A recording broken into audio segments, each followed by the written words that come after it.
Wayne Federman. Oh, why? I have to shout it. Let's do it. I think you're like the most delightful, endearing, adorable, hilarious. I feel like if there's like a type of like a human that like God would make for me, then it's you. Like it's you're that human being that I'm like that person. You mean someone who's funny and needs a lot of attention and approval. It's very needy. Is that that's definitely what I'm saying. So you know I've spent my whole life trying to get approval and attention. Those two things. It my just whole works. life, my whole adult life. And for anyone who hasn't listened religiously to all 450 shows we've done, Wayne was the first person I asked if I could interview, and he very kindly said yes before I was a big to-do of any kind. And so you guys can go back. We'll link to that episode. It's enjoyable. But I'm so glad that you're back, and you're back because I like to have an excuse to spend time with you, but you also did another cool thing called write a book, which we're going to talk about. Before we talk about the book, I think it might be cool for people to get a little bit of background if they haven't heard that other episode. You've been doing comedy for decades. Yep. It's not an easy thing from what I've been told. And so and this all kind of will dovetail nicely into the book, which you wrote, which is about the history of stand-up. Yep. Let's first look at your history of stand-up. Why the heck did you decide to do such a difficult thing, and how have you sustained? Well, one, I never looked at it as a difficult thing. I just looked at it as a commitment thing. Like, this is what I'm going to do. And once even in high school, I guess it started in school. I got way more approval for being a funny person than I did at home. And so I liked school. I know I'm one of the weird, like a lot of comedian friends of mine are like, I hated school. I was disruptive. I was constantly in trouble. And I was I loved it. And again, I don't know what I said on that last podcast, but I do remember this. So I might be repeating myself. That I always felt like it was like I like to make the kids, anyone can make the kids laugh. It's school. It's like making someone laugh in church or synagogue. That's for you. But if you can make the teacher laugh and the kids laugh, then you're on a different level. And that was always my goal. So I was like, teachers liked me.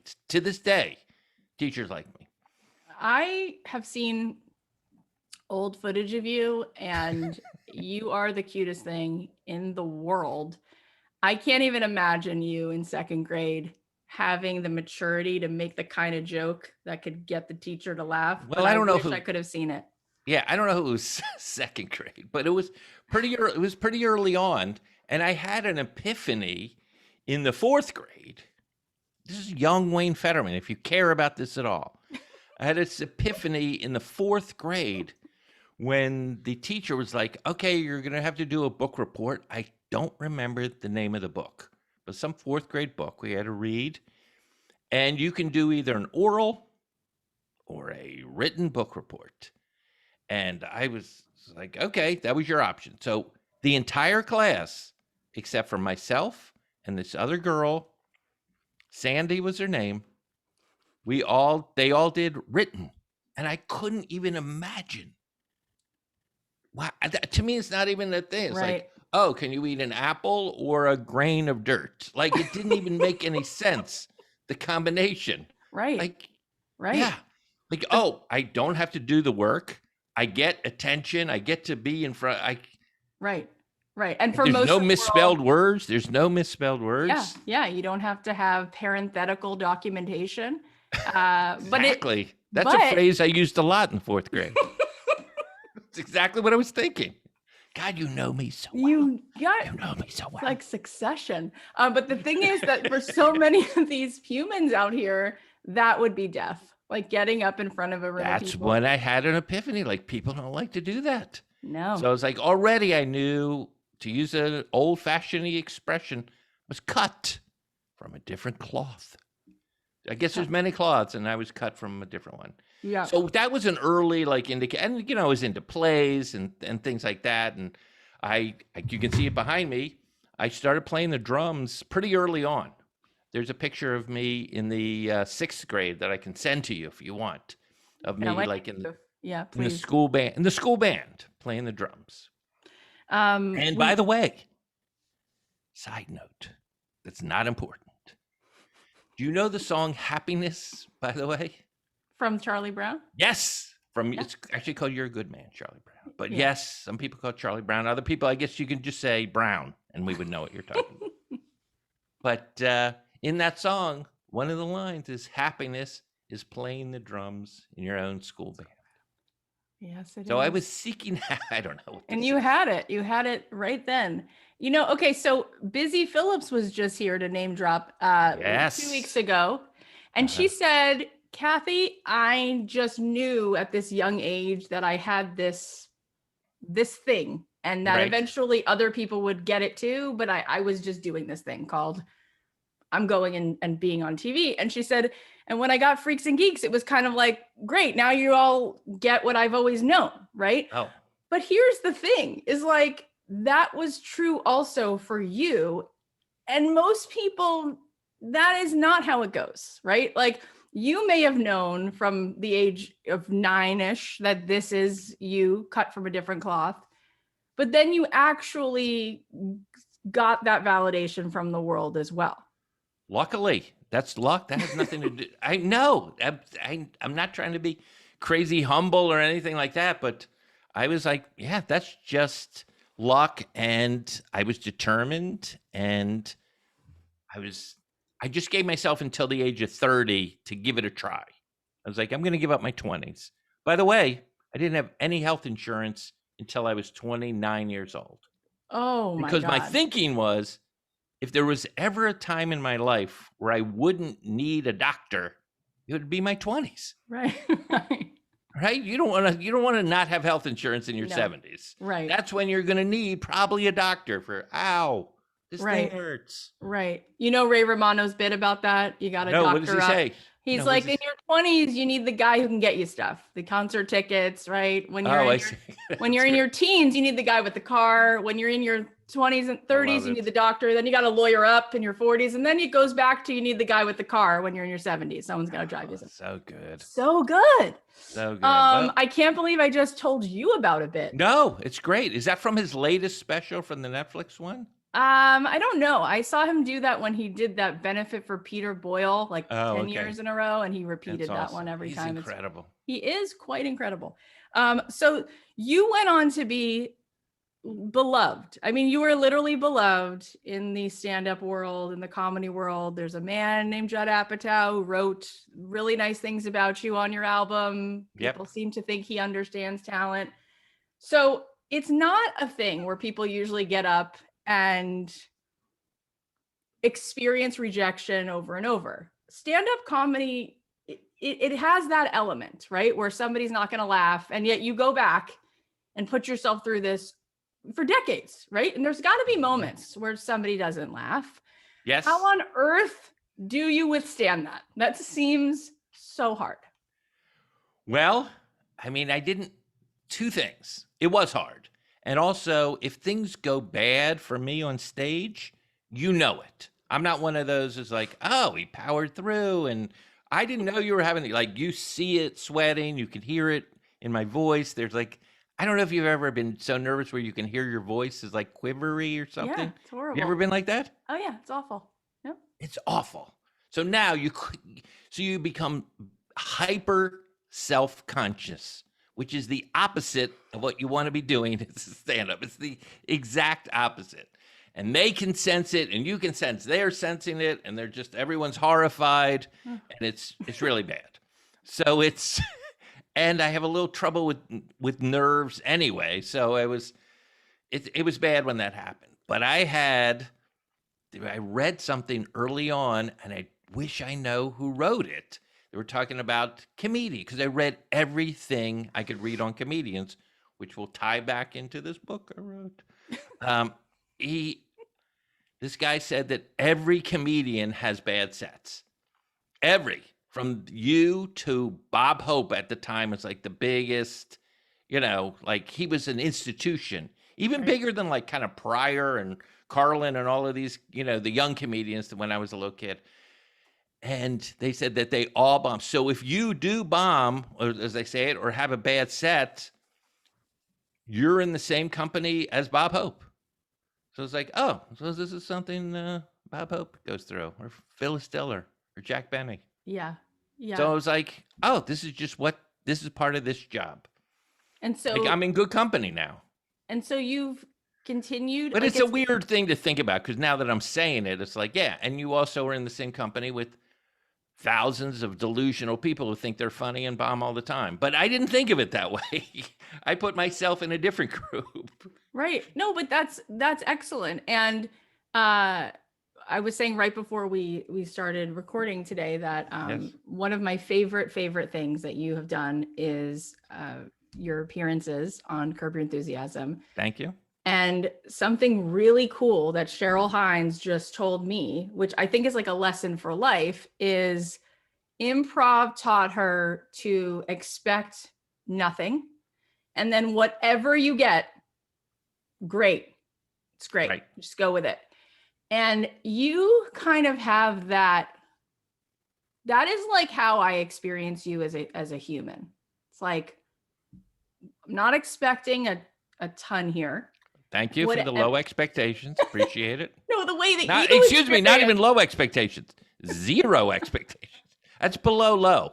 Below low. But this is my feeling of your outlook on life. And then whatever you get from life, you're like, great. Yeah. I think that there is a level of non-attachment that you exude that she was also saying. And I was thinking, God, this is part of, I think, what makes it makes us as an audience comfortable when people are in that frame of mind. There's not I have to get this person to laugh. I'm my whole life is riding on this moment. Right.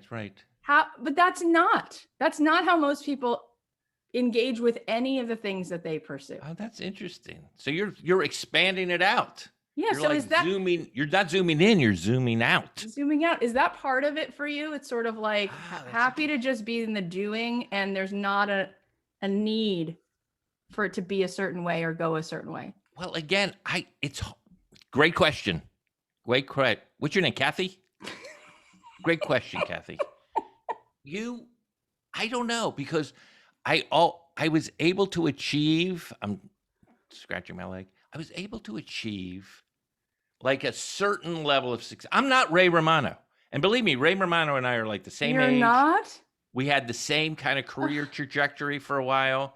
So, but I never had a sitcom or anything like that. So I know you think I'm this hyper successful guy or something like that, but I still think of myself as like, oh, I'm still right in the middle, shaking the bushes, trying to make things happen. That's the way I view myself.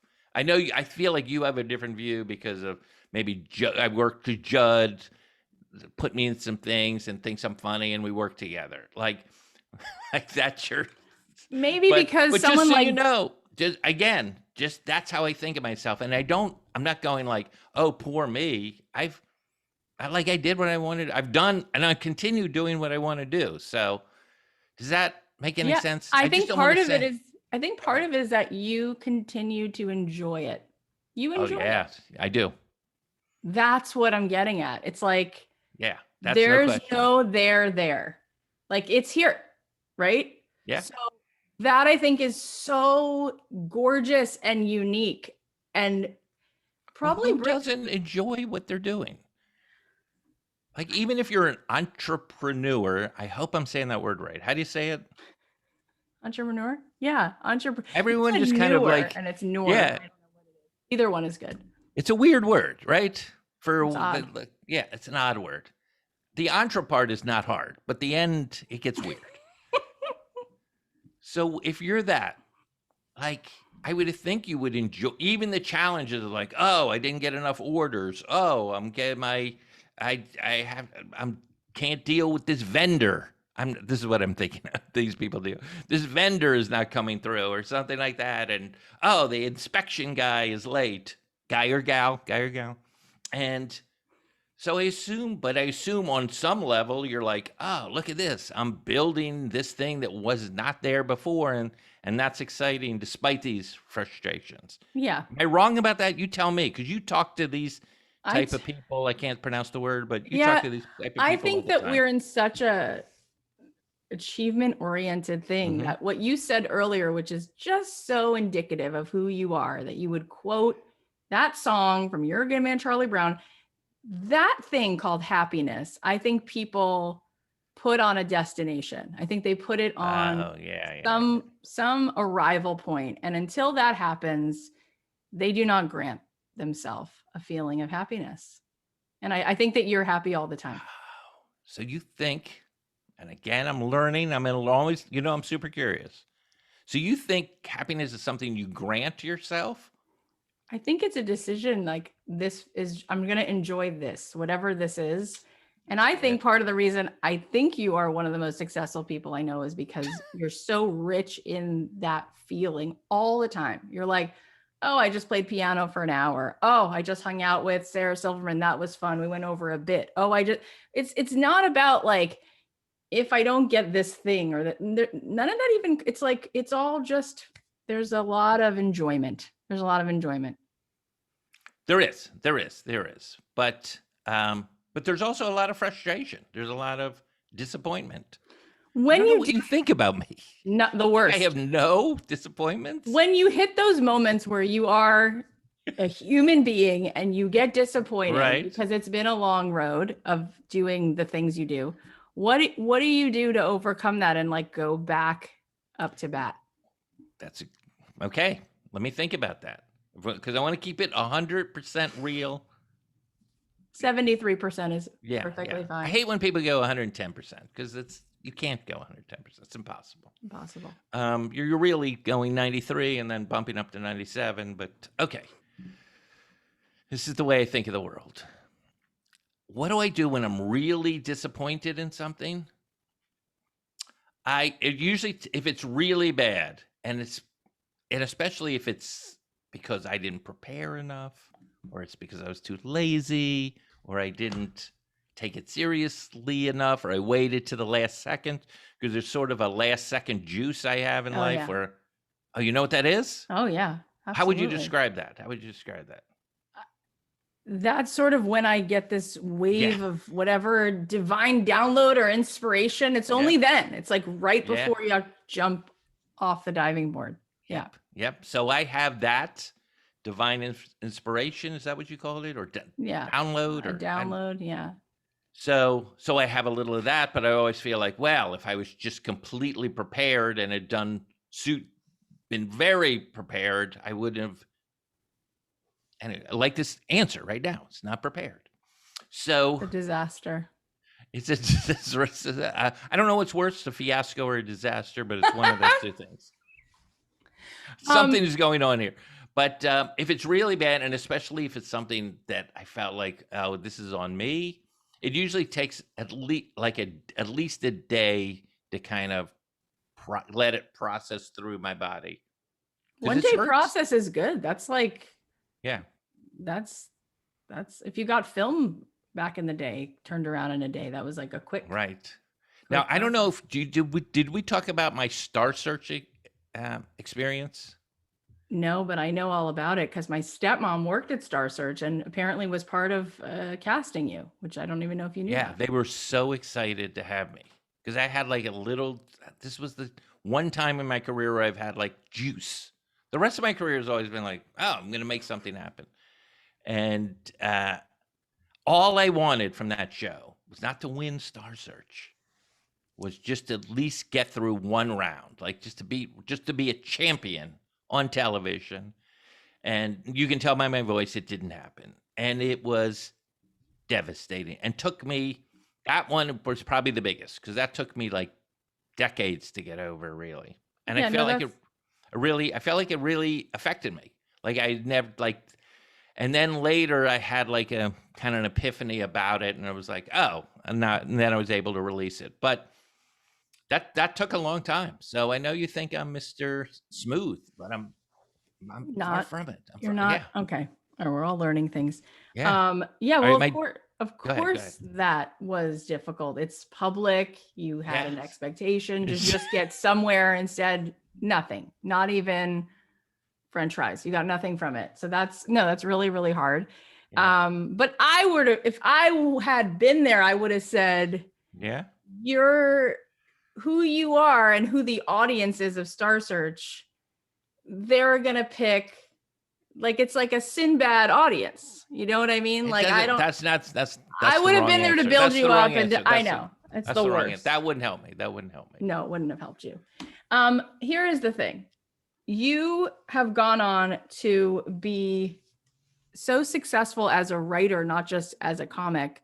You did a few things like write for the Jimmy Fallon, The Tonight Show, but not like on staff, like ran it, did that whole thing as, I think you could be called the head writer, the No, main it was not the writer. head. It was the head monologue writer, but it was for, just to be clear, Late Night with Jimmy Fallon. That was the show before the Tonight Show. That was Letterman and Conan's old show. Right, that's correct. I forgot that you're right. It's already who's putting these notes together. No, I'm just kidding. That was me. She wrote it correctly. But Is to this be one of asked, yours where you waited to the last second and absolutely, yeah, waited for a divine you can download? tell. Yeah, how's it going? Where are we at? Obviously, off the rails is how it's Off the going. rails. So you were asked. I know that he actually used to open for you. You talked Yes. about this on your first Yes. episode. It's such a big deal that somebody would come to you and say, I want you to be in charge of making me funny, right? And at that point in their career. And you've Right. done it so many times. You've been asked to write so many things. There are so many of our listeners right now who would love to be successful, right? To truly be successful. Having been this successful, which you are in so many ways, like, what do you think it's about? Is it about being like a master of your craft? Is it about being super likable? Is it about being in the right places in the right times? Like, what would you say? Like, that's what's the first thing that comes to your mind when you answer First that? thing I would say is let's call Ray Romano and find out the answer to that question. Right? Yeah. Let's get him on the line. Let's put your Enough already. Enough What is already. it? I don't know. It's different. This is just silly. It's different for every person, obviously. I think whenever I give advice like this, it always sounds terrible. So Yeah, you're it's putting me in a bad prescriptive. position. Of course. Because I can talk about myself ad nauseum and and on and on and on. But it might not even apply to someone else. I just hope that maybe my journey would inspire somebody. But yeah, I just feel like it's weird to even make these proclamations like, oh, you have to be a grinder. You got to grind it every day, and you have to do this, and you can't, and you got to say no to enjoyment, and you have to be able to delay gratification, and like those are all really good pieces of advice that I don't know if that applies to everyone. When it comes to comedy, and I would assume that this is the case across the board, people sometimes don't know, like, how long do you keep going and say, like, you're just supposed to be resilient, and how long before you're like, this is a good barometer that you need to pivot, right? Like, and I think with comedy, that's like the most painful one to watch, where people are just like, I'm going back at it. Like, I got it. I'm going to have grit. I read a book on grit. And you're just like, no. Save the guy. What do you think that looks like? You know, because I'm sure there are so many up and coming writers who reach out to you. And from that lens, how can you be kind of a kind thing to give people a sense of when to get other gifts they might have, and when to know, like, no, you're just not putting in that sort of resilient mindset? Well, now you're really, this is rubber hits the road, because you don't want to be a dream crusher. Right. But you also don't want to be someone who's encouraging someone who, in your opinion, and just one opinion, is somebody that's going to really be in a lot of pain because they're lacking there's a certain kind of juice that like funny people have, but it comes in many different forms. And I learned this when I was writing on Late Night with Jimmy Fallon, which some people call the Tonight Show. Oh, that's you. You call it Tonight Show. There was like some writers that I was in charge of could write 40 jokes and 4 of them were really good. Okay. And another writer could write 1 joke or 2 and they were both brilliant. So it's like, who's the better writer? There is no answer. It's like everyone brings their own kind of thing to the game. So I don't know. I try to be honest with someone. And this is what I would say to, because I've encouraged people who want to do late night joke writing and I've discouraged people. And the people I encourage are like, here, you should talk to this guy, or you should go to here and go to this monologue rehearsal and thing. And the people that I discourage, and they might be listening right now, is I will always use this thing is like that I could not hire you based on what I'm reading right here. That's what I would say. And I think that might be the softest way to say it. Yeah, but that's a very loving thing to do. Thank you. Yeah. To quote another musical, since clearly it's the cool thing to do, is to quote musicals.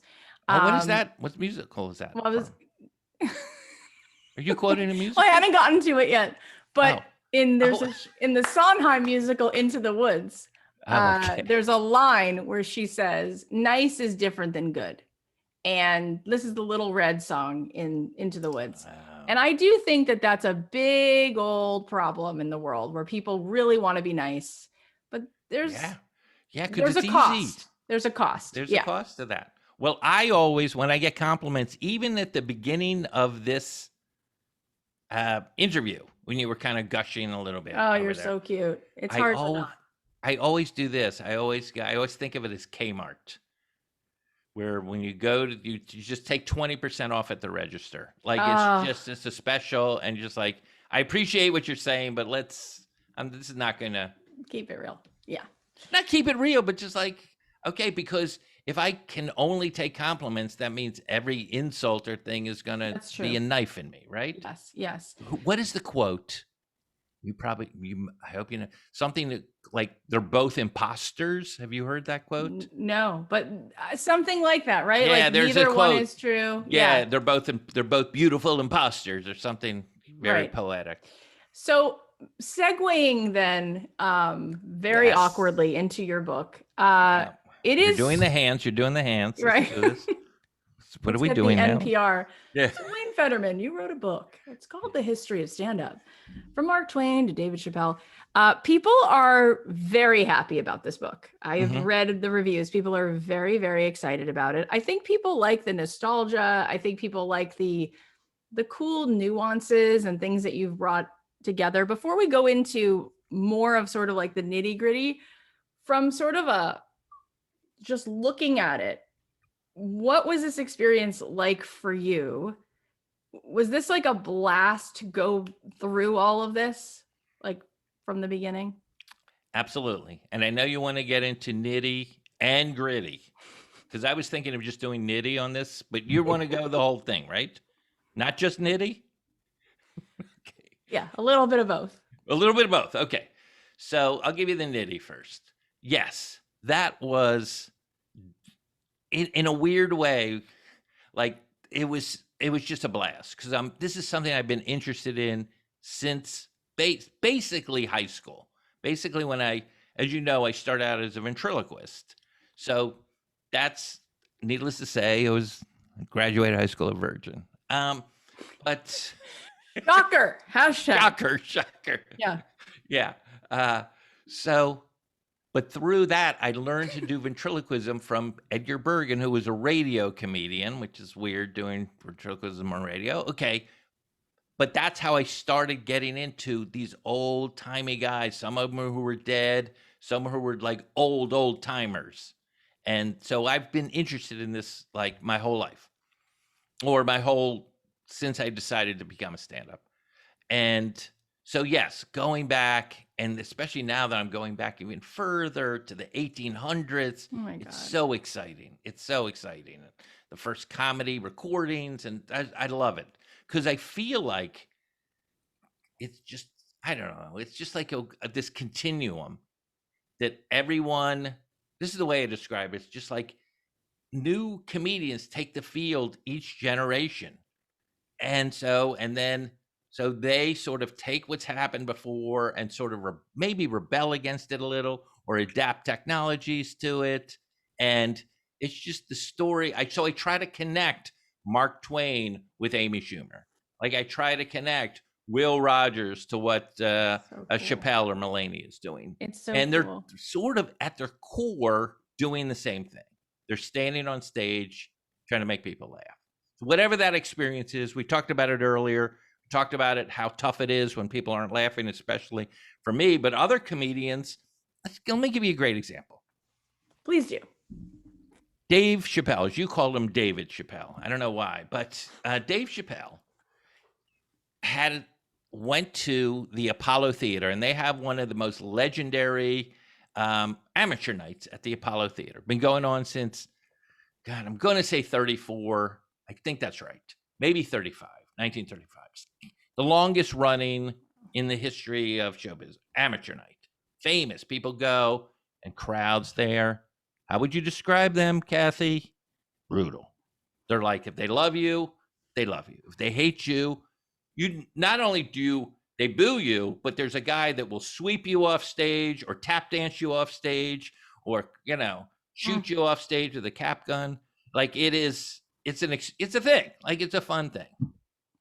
So he went there, does his, Chappelle stuff. He's a kid, and it starts going south. It starts Federman. He's like Wayne Federman. He's just like, he's going back. And the crowd turns. They boo him. The guy Sandman, like, tap dances him off stage. And this is just a great story. I'm giving away the ending. And he gets off stage. He's like, okay, I've been booed off the Apollo. Like, this is it. This is black people. This is like my crowd. This is. And he was like, and I think, if I'm not mistaken, like his mother was there. There was like, it was like the double Can't believe humiliation. this. Yeah, can't believe this. Okay. And then afterwards, he was like standing outside. He was like, wow, that just happened. And I'm still here. I'm still alive. I'm going to go get something to eat. Hanging out with my friends. I'm going to do some more comedy.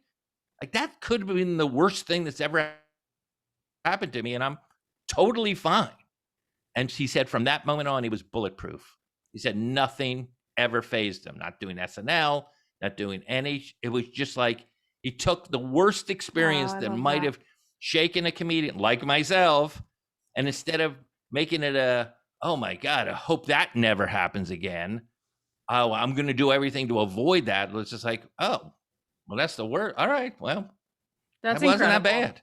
That's incredible, right? Yeah, it's incredible. It's so powerful. I mean, I know that guy is an extremely gifted comedian. He's on the cover of my book. But that story really struck with me. Yeah. Stuck with me and struck me. Yep. As like, oh, what a great mental. What do you think of that? Well, I often say, I talk to all of these people who write in or whatever it is, and they'll ask me these questions about this path or this passion or this business. And I find myself saying, this isn't a business problem. It's not the path. It's just a courage problem. Like, it just comes down to courage. Right. And at some point, that courage just feels like a very scary leap. And so it doesn't take much for people to feel like that's going to be the evidence that they will not continue on. And so that is the most universal thing that I hear, right? So that story is the complete opposite of that. It's like, you don't wonder if it's going to fail. You have the most humiliating experience and then use it to say, okay, I got this. I can do that. Yeah. I can handle this. Yeah. You can handle this.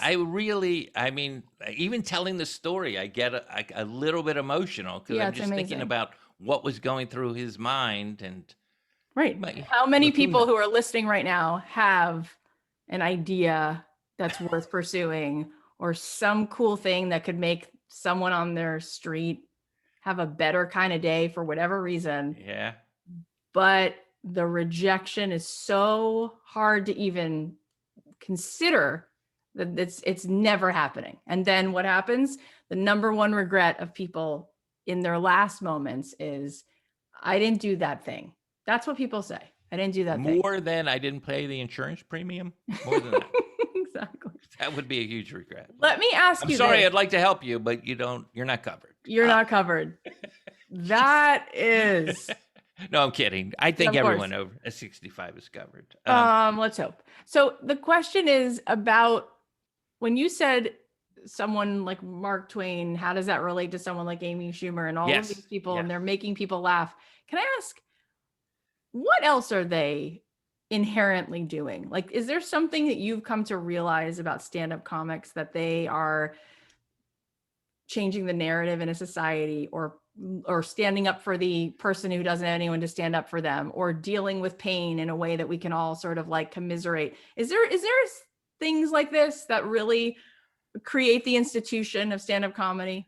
Well, I mean, there's so many different kinds of comics that are doing different kinds of things, but they're all connected by this mission statement, I'll call it, of like, oh, you're giving money, or you're buying a ticket to laugh.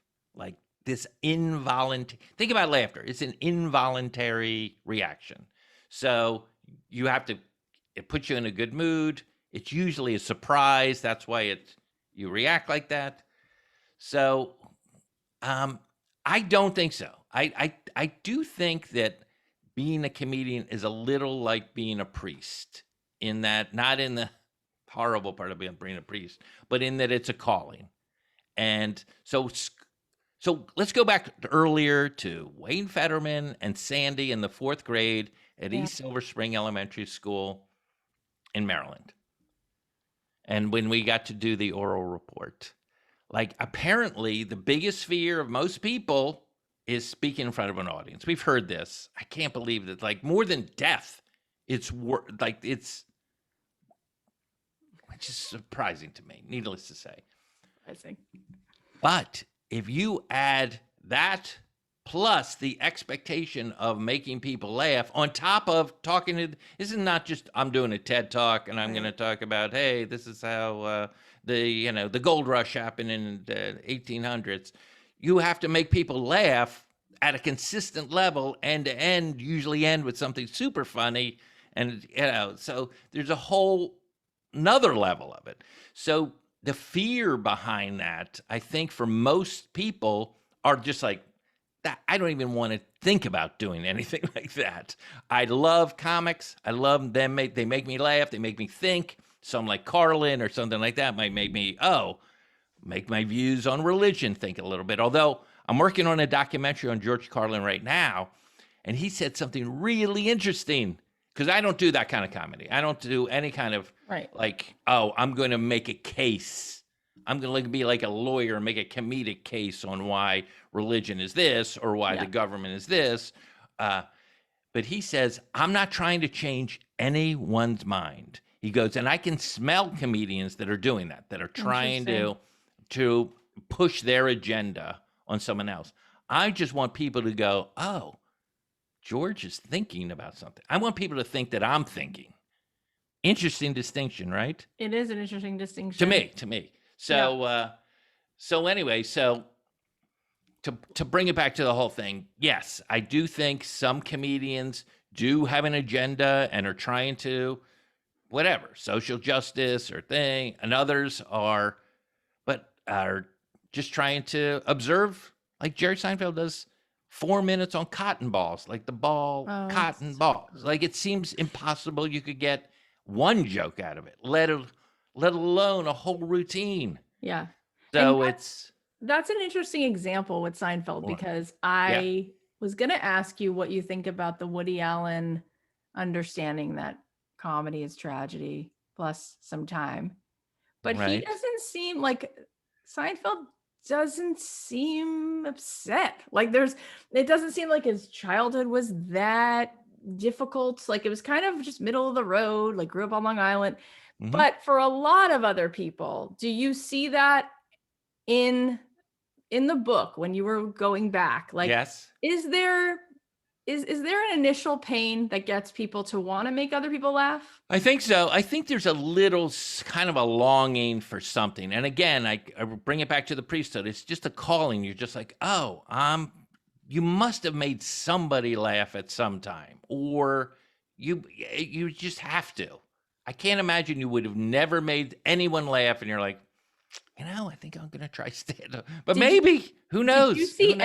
did you see any sort of weird consistency that like a good majority of these people had like lost a parent early on or anything like that? Yes, there's one consistency. They tend to be, and Seinfeld's a perfect example of not that, but they tend to be like the youngest or an only child or something like that. They tend to be the youngest in a family because it's usually they need attention. And also, you develop verbal acuity at an earlier age if you have older siblings.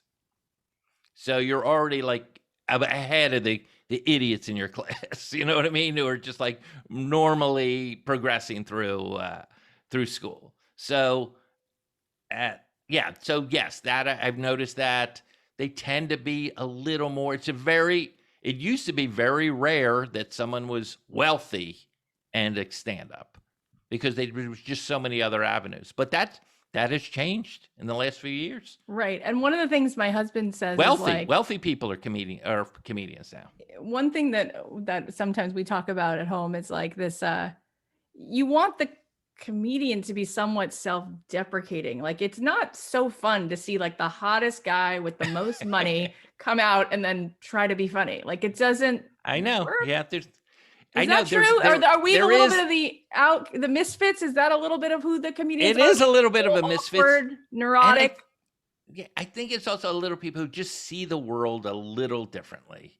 And then like that juxtaposition of how you see the world and how they see the world. And when they mash up, you're like, that's delightful. I never thought of when in Taco Bell, when the thing goes through and they put the sour cream and they're using a caulking gun. Like it's, you know what I mean? You observe. And so I don't really talk in the book a lot about comedy theory, what all of these things that you're asking about, but I would say there's a certain just kind of a juice that you're born with that you can develop. I've seen it. I saw Chris Rock from his earliest to becoming a legend among, you know what I mean, an all-timer. I saw the whole thing. It's amazing. From just I want to do it and figuring it out. Yeah, so he's younger than I am. So it's incredible to have watched all these people sort of find their sound, find their.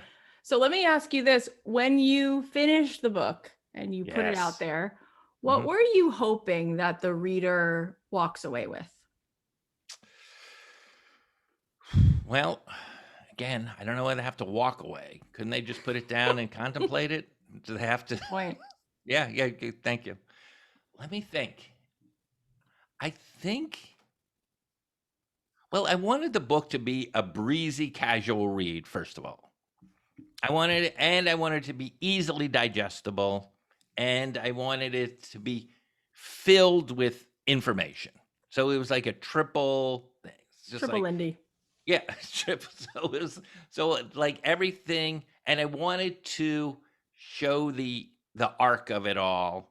And like, for example, right in the beginning, I talk about Mark Twain. He's on the cover of the book. There's a comedian I talk about before him.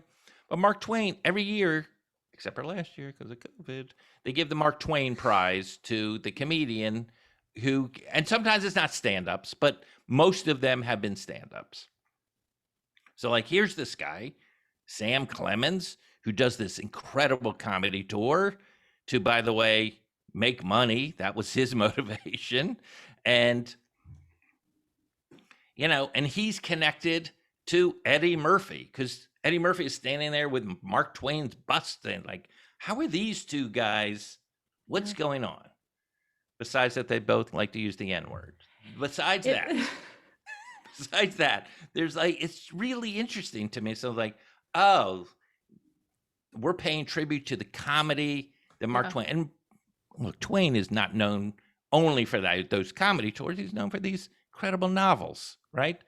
So, yeah. And I love that you what? You really what is it? I love that you really did succeed in making people feel like it's a easy to digest, quick read. Because when I heard you were going to write this book, I thought, oh, this is going to be this colossal, huge, like encyclopedia. It's going to be hundreds of pages. Right. It's going to feel intimidating. You're going to have to like pace yourself. What I love about it is it's less than 200, something like that? Yes, it's 150 pages. Yeah, it's less than 200 pages. And there's, even at the end, there's like a timeline for those who can't even do the 148 pages or something. Yeah. And so if you're listening, let me give you this as a gift. You could read this book and then go to a dinner party, which you can do now, and you will be interesting and knowledgeable. And it took you an hour and a half. Like it's awesome. And these are what's cool is you also sort of cut out anything that feels like you're just filling up things, because pretentious people have to like add that they know all the other things. Like, no, you just got to some of the coolest things. And this is one of the questions I was going to ask you. What were some of those things that surprised you that you wrote in the book? Like, can you give us an example of some of the things you found out about some of these people and you were like, oh, that's legitimately surprising? Oh, okay. Well, I mean, there was people like, well, okay, here's one that I always thought Bob Hope was like the guy that started entertaining the troops overseas. Yeah, same. Yeah. No, there was a woman named Elsie Janis who did impressions, who also did sing-alongs and things like that, would do funny songs, bring people up, a lot of improv-y kind of stuff. During World War I, 20 years before the USO existed. There was no USO. It was just her, and the YMCA was over there helping out a little bit. I was just reading her book about it. So Elsie Janis, she was she's known as like the sweetheart of the American Expeditionary Force. And so her story is fascinating. Yes, she's not this is the other thing. Like women who now a woman stand up is like that didn't really exist. They sort of had to Trojan horse it by using music. So like Mae West would do songs and be funny. Fanny Bryce would do songs and be funny. Elsie Janis do songs and be funny. So you kind of had to do that until there was a couple comedians, Moms Mabley and a woman named Jean Carroll. Probably don't know who she is, doesn't matter. But so anyway, so I was fascinated by Elsie's story, like how she got over there. That is so cool. And and the trauma she went through, like reading that book of like, she would entertain in the hospitals, and you know, that war is brutal. Horrible. Brutal war. Mustard gas, people blinded, the whole thing. And a lot of people would die within days after seeing her. And it was just, and she did like 600 shows over the few months that she did. That's insane. Yeah. So that was really inspiring. And I'm learning like about her. And so, yeah, I mean, there was, and almost, I would say this, like almost every page of that book, almost, and I know this is going to sound like hyperbole, not low-perbole, this is the high kind, is, could be a book in itself. Like, obviously, you could write a book about Elsie Janis. Yeah. And in the book, I kind of hint that this is, because I quote other books. I'm like, oh, the story of the Comedy Store strike was written about in this book. And the story of Letterman and Leno's battle to take over the Times was written in this book. Like almost every page could be a book in itself. So that's why it was fun to write it in the most concise, breezy, easygoing style. It's so cool that you did this. Speaking of female comics, Eliza Schlesinger was here about a month ago. Oh, she was? Have you seen her new movie?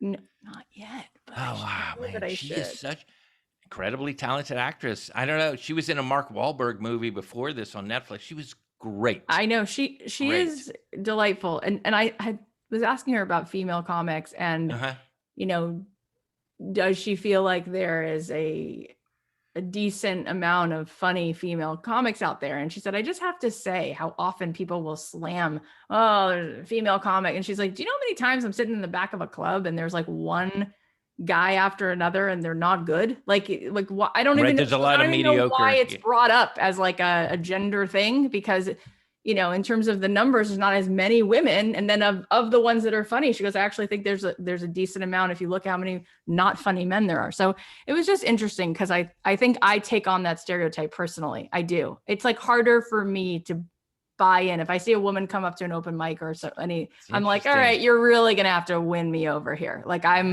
yeah, it's interesting. So I love that you just brought up that thing about Elsie Janis.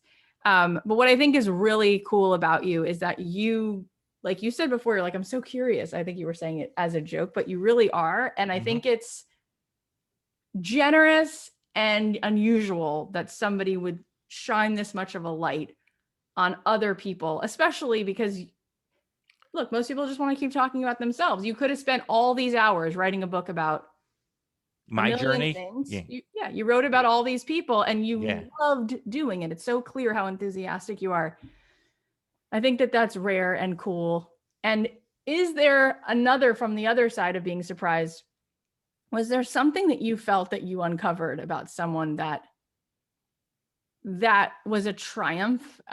You talked about the Dave Chappelle thing, which was gorgeous. I'm so glad you brought that up. Was there something that somebody had gone through and maybe not gotten enough credit for, or maybe endured something and you felt like, I'm so glad I could put this in the book so that people could read about it? Oh, I see. Like they're getting their due. Yeah, something I mean, there was a difficult they had couple gone old through. people. There was a couple. Oh, I don't mean old. I mean people from the Yeah. early 19. There was a guy named Marshall P. Wilder from the early 1900s that I write about that I don't think anyone really writes about. Maybe the first guy, Artemis Ward. He's the one that started doing these comedy. I know, crazy name. So Artemis, Artemis went on stage, and he followed Elijah, and then went right before. I'm trying to think of another. Yeah, Ebediah. I was trying to think of an old-fashioned name. Yeah, he was really that was a fascinating story of like how he got the idea to take, because he was a funny writer. He did the opposite. Like most comedians are like, oh, I'm Ray Morano. I'm a funny comedian. I'm going to repurpose this to a sitcom. I'm a funny comedian. I'm Woody Allen. I'm going to be a movie star. I'm a funny comedian. Richard Pryor. I'm in movies. So that's usually the path, is you become the comedian and that opens up these doors. He was a very popular, funny writer who decided to tour it wasn't called stand-up. The word stand-up didn't even exist until 1947. So that was like how he got that idea and then did it and was so successful at it. And of course, who sees him in Nevada, a young writer, Sam Clemens. It's like, what is this? I didn't even know this was possible. People will pay money to just sit and laugh at this guy. And yeah, so. That is so cool. And really to think about like how. And then cut to. Started. Yeah, so that starts, and then, Clemens becomes Twain. He does his tour, and then, cut to Dave Chappelle getting a Mark Twain Award. Right. Or Bill Burr selling out Madison Square Garden. Yeah. That's like how big comedy is. It's crazy. Oh, yeah. Yeah. I mean, no. It's bigger than Madison Square Garden. Kevin Hart sold out Lincoln Financial Field, which is a football stadium outside Philly. A football stadium. Hey, what are we doing? Let's go watch a comic in a football stadium. I mean, it's mind-blowing. So anyway, so all of it. And even there's a guy who has a special out now called Bo Burnham. And his ascent is so inspiring because he was the first one to really take advantage of the internet. At the YouTube, right? This guy just blew up and everybody loves him. 16 years old. And then what did he do? Use that fame to work on his act in the clubs, very much in a way like an Artemis Ward. And so he became a good club comedian, even though I think he has some anxiety about that. And wow. But yeah, it was fascinating. Is this boring? Is this boring? No, at this all? is so interesting. It's so interesting. I think, like I said before, the word enthusiasm, they say Yeah. now I'm going to sound really pretentious, but they've done these fMRIs on people's brains to find out like what lights up the most in us, and it's enthusiasm. And so what I was a part of it. Yeah. What they found in Were you this wearing a gown? Were you wearing a the cape thing? and the whole Yeah, thing. I don't know why I said cape. There's a coat. Cape? Did you have It's a lab coat. clipboard? Did you have the clipboard? Clipboard, a whole thing. And they find out that it's not only if you're enthusiastic, but if someone you're around is enthusiastic, it actually gives you the same. And so being around you is such a pleasure because you're enthusiastic about all of it, from the things you're working on to life and people. And I would just have to say, we've done 50 episodes. It is such a generous way to be with your energy. It just is, just to be totally like that, like excited and just delighted in life. It really makes it kind of a pleasure for people to be around. And I've said that to you before. I think that part of your success is people legitimately love being around you. There's a humility and a sweetness, and it's just what it is. So you're going to have to deal with it. I'm dealing with it. Yeah. You know, I'm at the register right now. Can I ask you about the shirt you're wearing? Oh yeah, I wore this for you because it's. I see it. I can see it. I see it. Yeah. And does the 86 have any? So I guess, any significance or just a number? No, 86 was like that was like a big turning point for them, right? Like I should know this. Yeah. For Coca-Cola? For those listening to the audio, Kathy, is that right? Am I saying it right? Kathy, is that how you pronounce it? Yes. The F is silent. Look at you with the comedy. Look, I don't know. It just came. Love it.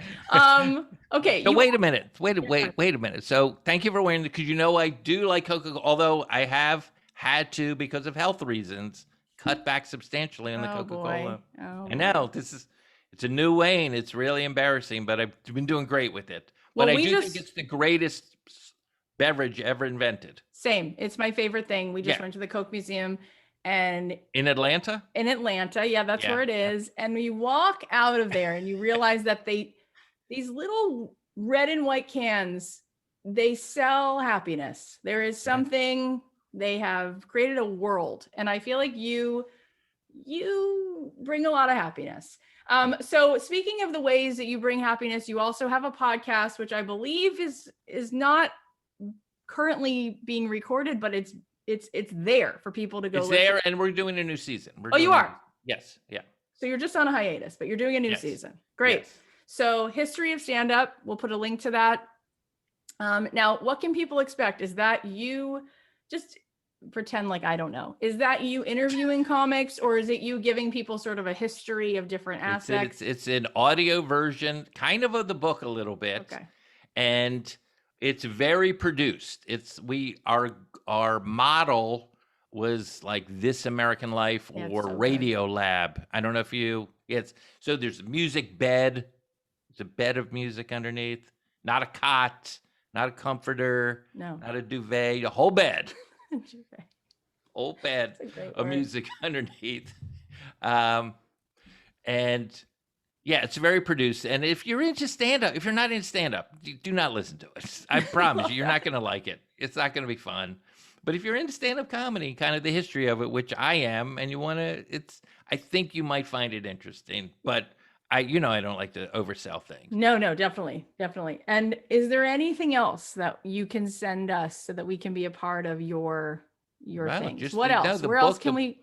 Go ahead. Well, there is a documentary. Again, it's all about, like, I'm so limited. There's a documentary that Judd did that I co-produced with about Gary Shandling, called the Zen Diaries of Gary Shandling. And if you're interested in like what the life of a stand-up is, or the life of a creative person, good and bad, like what he had, and he created these. Anyway, I think that was one of my favorite things I've ever watched. I had no idea. What did you get out of it? What did you? Because I don't like talking about it. Well, I didn't know the whole thing with his brother. Right. And it literally Spoiler. defined his life. Like literally this man's pain and unresolved trauma. Mm-hmm. You just get to see how much of a through line that is, and no one knows it, right? He's out there, he's funny, he's carrying us all, Right. and suffering. Like that was really, really beautiful. And then that little like conversation between him and Tom Petty, that's really spooky too, because they both passed away around the same time and around the same age. But that conversation, and I love that you were literally there. Like I reached out to you afterwards. I was like, God, that was so cool. And I know you helped write this movie. You're like, yeah, I was actually also there when he was with Tom Petty having these incredible, the amount of ahas that you can get. It doesn't matter what your path is. It was beautiful. Right. Thank you. Thank you. So that's, I mean, I would say that was, I mean, you can, you know, I'm a stupid guy in a lot of like little things, like the blind guy in Step Brothers, like that's, but so, but anyway, this has been a blast. Are we wrapping? We're wrapping. Because it sounds like you were wrapping. We're wrapping. No, it was so good. I can sense these things. We're going to put a link to the book. Is there anything that you want to send people to? Like, is there sort of like, buy the book here and it's better because you get it's Amazon would be the easiest because then, but you know, if you hate Amazon and you know want to support a local book, there's other links to other stores. But I would use Amazon. Guys, here's what we're gonna do. If you enjoyed this, if this was not a painful experience for you, August 19th. Nothing in between. It's either enjoyed it or painful. Yeah. Wayne and myself. Is it Wayne and I, or is it me and Wayne? What is it? Of course. I know the person always goes first. I do know that. So it would be Wayne and me or Wayne and I. Wayne and me. If you liked it, the two of us, August 19th, we're going to do a get together on Zoom. It's free to hang out with the two of us. Yeah. We're going to talk about this book. We'll answer questions. Doesn't necessarily have to be about the history of stand-up, but that's kind of going to be the jumping off point, like this off point. I might even do a couple quizzes, questions with a couple prizes, because I do that sometimes. Maybe even a signed copy of a book might be a prize. Could be. Yeah. Could be that.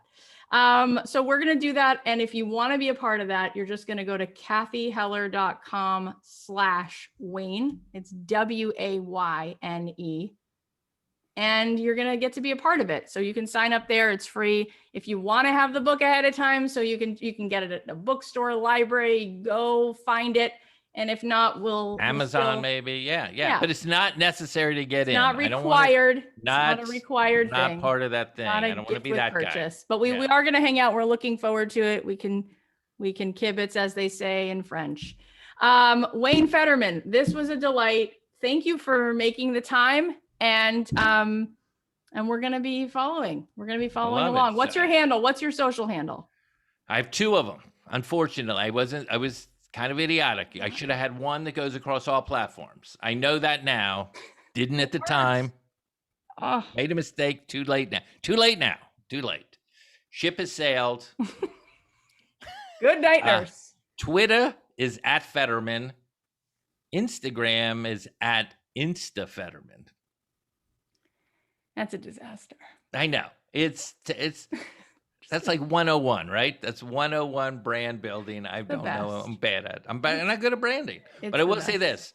So you for our Q&A and our back and forth, that's going to be kathyheller.com/Wayne. No good. I love it. What should we call it? I do that joke about my name. I like the name Wayne. Go ahead.